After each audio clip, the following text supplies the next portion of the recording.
think Matt Face played something like close to 20 minutes each of the last two games. Is the plan moving forward to try to get him some more ice time and maybe some more opportunities to score? Well, that line's been a real good producer for the last little stretch of games, so it's easier to get them on the ice. And, I thought they overstayed a few of their shifts today, and we sort of paid a price for that. But at the end, too, sitting on 2 goals, I wanted to give him another chance and hopefully hit the inside of the post this time. But just didn't work out. But, no, he's a young player that he's a real unique. He's got a real unique skill set, and for me, after just 2 games, I'm still trying to figure him out a little bit and how to best use him and when to use him and against which types of players. And but it just seems for the vast majority of the shifts with them that they are generating, and they're a dangerous line to play against. So, it's helped us probably score a little bit more lately, and that's taken a lot of the pressure off the other parts of our game. I guess obviously the story of most of this month was the inability to score. Now, last 2 games you get 6 goals. 2 nights ago, 7 goals tonight. What are you guys doing differently on the ice that's allowing you guys to put the puck in the back of the net now?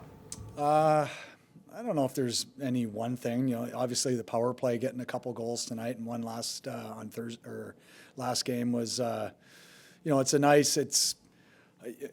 If you're a goal scorer, you get energized by scoring, and so it's a pretty fun bench right now. It's a pretty fun environment. Nobody was happy about the shorthanded goal, and I'll take all the blame for that, for keeping 5 guys. We talked about it. We knew they were going to be aggressive, and probably just should have had 1 defenseman on the ice. I apologize to Urs for that. That goes into the you never do that again sort of category. I shouldn't have to make that big of a mistake to learn. I kind of knew that it probably wasn't right, and that's why I apologized to Urs. I didn't. It was just not. It wasn't very smart. So with Peltier, is playing with 2 other guys, 2 other fast guys like Paling and Tippin. How much does that help his game to be able to play up tempo like that? I think a lot. I think he's, he was a point guy in junior, drafted in the first round, and you see that when he gets into open ice with those guys, you can see where that success came. And so I've asked him actually to skate a little bit more in the offensive zone. I think our whole team, I think we tend to feel like we're checked a little bit before we are, and I think we can hold on to it and make more plays consequently. So, he's been a guy that's sort of taken him a little bit of time to find his way here, but he's such a positive guy on the bench, and I think he's more happy than the guy that scored the goal when the other guy scores. He's a real breath of fresh air, and he's an energizing guy. He's an easy guy to put on the ice right now because he is playing well. You mentioned that the bench is fun right now. You were on John Tortorella's staff. Do you kind of feel over these past 2 games that there has been a little bit more energy or more different feel on the bench?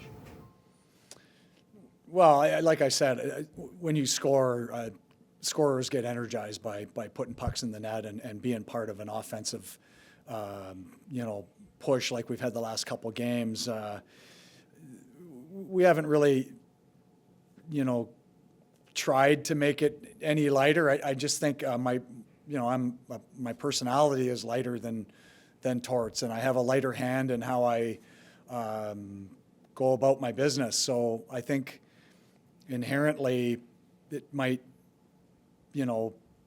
be lighter on the bench. I think that's just natural that would be the feeling. Obviously winning's fun. I'm having fun on the bench. It's I'm having a blast. But at the same time, you see all the things that aren't particularly good on the ice, and that's just kind of where we're at. So with 7 to go, and we realize that I said this the other day. I think our job is to pump energy into that room, help them get through these last 7 games, try and build something positive, and if that helps helps this team in September and into the start of the year, then perfect. And that's really, I think one of our main functions right here as a coaching staff. Go ahead. Mishkov is obviously going to be a Rookie of the Year candidate. Besides scoring, how else has his game evolved overall? He's got and that's a real tribute to Torts, how zeroed in he was on making sure that he learned to work away from the puck. And he's an exceptional player with the puck, exceptional player offensively. I think what he has to learn is that the better he checks and the better he plays without the puck, the sooner he gets it back, and then the more opportunistic he can be and the more he can show off the skill package that he has. And, there's so much room for growth there away from the puck, even with the puck. I mean, he's going to learn as he goes, what works and what doesn't work in so many different scenarios. And he's well down that path already. That's a real exciting player to sort of picture where he may be 3-4 years from now. So he's a challenge. He can be opinionated and he can be a little bit stubborn, but he's playing some great hockey for us offensively right now, and we're reaping the benefits. Thanks, Brad. Thank you. Thanks.